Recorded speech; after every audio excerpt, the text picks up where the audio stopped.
পাঁচটি সোনালী সময় আছে, যে সময়গুলো একজন মুমিনের জন্য, একজন ইমানদারের জন্য অত্যন্ত সুবর্ণ সুযোগ আল্লাহ সুবহানাহু ওয়া তাআলার কাছে তার চাওয়াগুলোকে পেশ করার জন্য, আল্লাহ সুবহানাহু ওয়া তাআলার কাছে নেক আমল করে কাছাকাছি যাওয়ার, আল্লাহ সুবহানাহু ওয়া তাআলাকে সন্তুষ্ট করার জন্য খুব মূল্যবান এই সময়গুলো।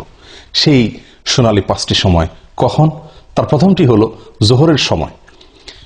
মুসনাদে আহমদের এক হাদিসে বর্ণিত আছে, নবী সাল্লাল্লাহু আলাইহি ওয়াসাল্লাম জোহরের ফরজের আগে 4 রাকাত সুন্নাত সালাত নিয়মিত পড়তেন। কোন সাহাবী তাকে প্রশ্ন করলেন, ইয়া রাসূলুল্লাহ, আমরা আপনাকে দেখি সবসময় আপনি সালাতটি নিয়মিত আদায় করেন, এই 4 রাকাত সালাত কখনো ছাড়েন না, এর হেতু কি, রহস্য কি? নবী সাল্লাল্লাহু আলাইহি ওয়াসাল্লাম তখন বললেন তাদেরকে যে, দেখো, যখন সূর্য মধ্য আকাশ থেকে, ঠিক আকাশের সেন্টার পয়েন্ট থেকে পশ্চিম দিকে ঢলে পড়ে, অর্থাৎ জোহরের সময় শুরু হয়, তখন আল্লাহ সুবহানাহু ওয়া তাআলা আসমানের সমস্ত দুয়ারসমূহ খুলে দেন, সমস্ত দুয়ারসমূহ খুলে দেন এবং সেগুলো আর তিনি বন্ধ করেন না জোহরের সালাত শেষ হওয়া পর্যন্ত। ফাউহিব্বু আন ইউসআদা লি ফিহা খায়র, তো আমি চাই, আমার কাছে ভালো লাগে, আমার পছন্দ হয় যে এই সময়ে আল্লাহ যখন আসমানের দুয়ারসমূহ খুলে দেন, এই সময়ে আমার কোনো নেক আমল যেন উপরে ওঠে, সেজন্য আমি নিয়মিত এই 4 রাকাত সুন্নাত আদায় করে থাকি। প্রিয় সম্মানিত ভাই বোনেরা, এখান থেকে আমরা জানতে পারলাম যে আল্লাহ সুবহানাহু ওয়া তাআলা আসমানের দরজাসমূহ, দুয়ারসমূহ খুলে দেন, যে সেই সোনালী সময়গুলোর ভিতরে একটি হলো এই জোহরের সময়টুকু, অর্থাৎ জোহরের ওয়াক্ত শুরু হওয়ার পর থেকে নিয়ে জোহরের সালাত শেষ হওয়া পর্যন্ত এই সময়টুকুতে আল্লাহ সুবহানাহু ওয়া তাআলা আসমানের দুয়ারসমূহ খুলে দেন। এবং এর পাশাপাশি আমরা নিয়মিত হয়তো অনেকেই আলহামদুলিল্লাহ জোহরের রাতের এই সুন্নাত সালাত আদায় করি, কিন্তু হয়তো কয়জন লক্ষ্যই করি না আমরা যে এই সময়টুকু আসমান এর দরজাসমূহ আল্লাহ সুবহানাহু ওয়া তাআলা খুলে দেন।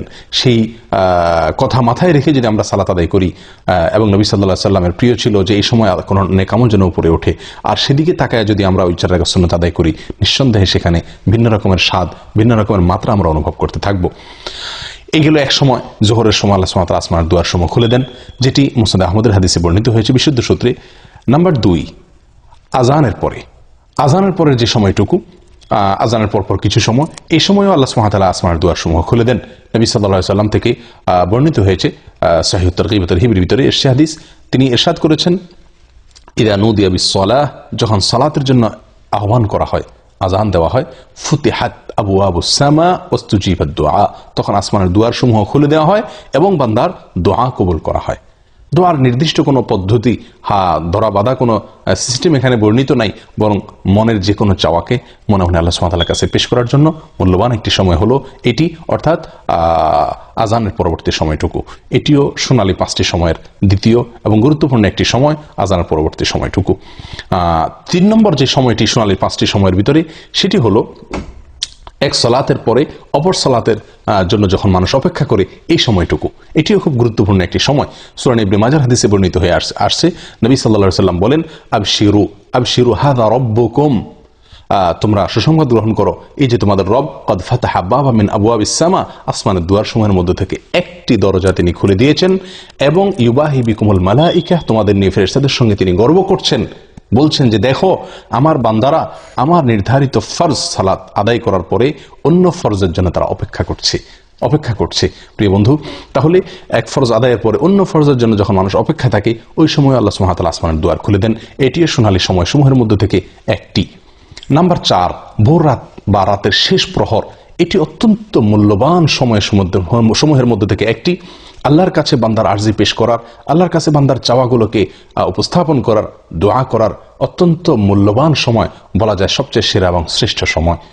নবী সাল্লাল্লাহু আলাইহি সাল্লাম ইরশাদ করেছেন, এই সময় আল্লাহ সুবহানাহু ওয়া তাআলা আসমানের দুয়ারসমূহকে খুলে দেন এবং একজন ঘোষণা দিতে থাকে, আছে কি কোনো প্রার্থনাকারী যে চাইবে, প্রার্থনা করবে, আল্লাহ তাআলা তার প্রার্থনা মঞ্জুর করবেন?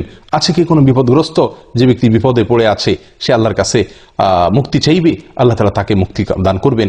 এভাবে যে কোনো মুসলিম এই সময় দোয়া করলে আল্লাহ তাআলা দোয়া কবুল করেন এবং আসমানের দুয়ারসমূহ খুলে দিয়ে রাখেন দোয়া কবুলের জন্য। তবে 2 শ্রেণীর ব্যক্তিকে আল্লাহ তাআলা এই সময় তাদের দোয়া কবুল করেন না। তার ভিতরে হলো, এক ব্যক্তি হলেন যিনি পেশাদার ব্যভিচারিণী মহিলা, সে, আর দ্বিতীয়ত হলো যে লোক ব্যবসায়ীদের কাছ থেকে চাঁদাবাজি করে, ব্যবসায়ীদের কাছ থেকে চাঁদা আরোপ করে অর্থ আত্মসাৎ করে, এই ব্যক্তি এবং পেশাদার ব্যভিচারিণী, এই 2 ব্যক্তি ছাড়া আল্লাহ সুবহানাহু ওয়া তাআলা তাদেরকে তওবা করার পরে তাদেরটাও আল্লাহ তাআলা মাফ করেন। এই 2 ব্যক্তি ছাড়া, এই 2 কাজে লিপ্ত থাকলে, সেই ব্যক্তিরা ছাড়া আর অন্য সময়ের দোয়াকে আল্লাহ তাআলা কবুল করেন এবং আসমানের দুয়ার আল্লাহ তাআলা খুলে দেন।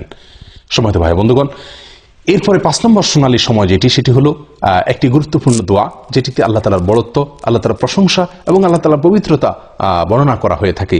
এই বিশেষ ভাষায় যখন আল্লাহ সুবহানাহু ওয়া তাআলার কাছে বান্দা দোয়া করে বা আল্লাহ তাআলার জিকির করে, তখন আল্লাহ সুবহানাহু ওয়া তাআলা আসমানের দুয়ার সমূহ খুলে দেন, যেটি সহিহ মুসলিমে বর্ণিত হয়েছে। আব্দুল্লাহ ইবনে আমর রাদিয়াল্লাহু তাআলা বলেন, একবার নবী সাল্লাল্লাহু আলাইহি ওয়াসাল্লাম সালাত আদায় করছিলেন সাহাবীদেরকে নিয়ে। পিছন থেকে কেউ একজন একটি দোয়া পাঠ করলেন। দোয়াটি হলো এই: আল্লাহু আকবার কবীরা ওয়ালহামদুলিল্লাহি কাসীরা ওয়া সুবহানাল্লাহি বুকরাতাও ওয়া আসীলা। আল্লাহু আকবার কবীরা ওয়ালহামদুলিল্লাহি কাসীরা ওয়া সুবহানাল্লাহি বুকরাতাও ওয়া আসীলা। নবী সাল্লাল্লাহু আলাইহি ওয়াসাল্লাম সালাতের শেষে জিজ্ঞাসা করলেন, মানিল কায়েল, কোন ব্যক্তি এই দোয়াটি পাঠ করলেন? তখন যিনি পাঠ করেছিলেন তিনি বললেন, ইয়া রাসূলুল্লাহ, আমি পাঠ করেছি। নবী সাল্লাল্লাহু আলাইহি ওয়াসাল্লাম তখন বললেন, আমি আশ্চর্যান্বিত হয়ে গেছি, তোমার এই দোয়া পাঠের পর আল্লাহ সুবহানাহু ওয়া তাআলার পক্ষ থেকে আসমানের সমস্ত দুয়ার সমূহ খুলে দেওয়া হয়েছে, এটাকে অভ্যর্থনা জানানোর জন্য, এটাকে ইস্তেকবাল করার জন্য। তখন আব্দুল্লাহ ইবনে আমর রাদিয়াল্লাহু তাআলা বলেন যে এরপর থেকে আমি আর কখনো এই দোয়া পাঠ ছাড়িনি। সলাতের বাইরে সবসময় দোয়া পাঠ করা যায়। আল্লাহু আকবার কবীরা ওয়ালহামদুলিল্লাহি কাসীরা ওয়া সুবহানাল্লাহি বুকরাতাও ওয়া আসীলা। আমি আবারও সংক্ষেপে এই 5টি শোনার সময় আপনাদেরকে জানিয়ে দিচ্ছি। তার প্রথম হলো জোহরের সময়। জোহরের সময় শুরু হওয়ার পর থেকে নিয়ে জোহরের ফরজ সালাত শেষ হওয়া, জামাত শেষ হওয়া পর্যন্ত।